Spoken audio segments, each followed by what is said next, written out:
বর্ষাকালে চারিদিকে জল টল জমে আছে। তো বন্ধুরা, তোমরা বাড়িতে পশু পাখি ওদের অবশ্যই আশ্রয় দিও, আর ওদের দুটো খাবার যা পারো তাই দেওয়ার চেষ্টা করো, আর ওদেরকে কেউ কখনো আঘাত করো না।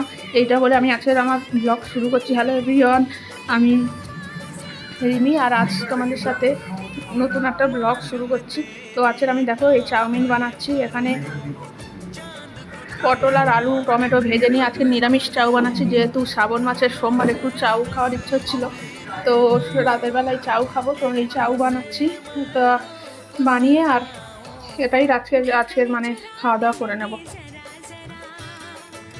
তো বন্ধুরা, তোমরা সবাই কেমন আছো, আর আমার ভিডিও তোমাদের কেমন লাগছে অবশ্যই কমেন্ট করে জানিও।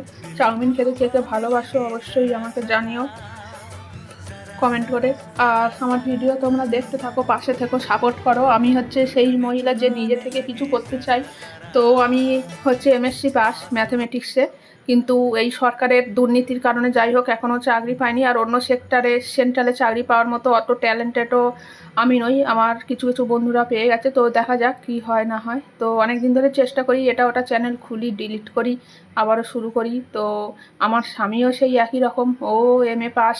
তো ভাগ্যের মানে পরিহাসে আগের সরকারের দুর্নীতির কারণে আমাদের এই অবস্থা এখনও। তো দেখা যাক এই গভর্নমেন্ট কি করে না করে, সবই এখন নিজেদের ব্যাপার। তো যাই হোক, তো চাউমিনটা খেতে তেমন ভালো হয়নি, তা খেলাম, যেহেতু বানিয়েছি শসা দিয়ে খেয়ে নিলাম।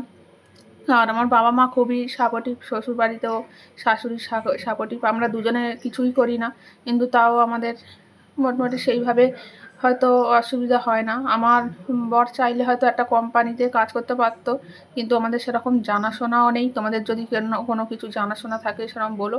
আর আমাদের কোম্পানিতে গেলেও সেরকম যোগ্য হয়তো কাজ পাবো না, কারণ জানাশোনা ছাড়া কোনো সেক্টরেই কোনো সুযোগ নেই।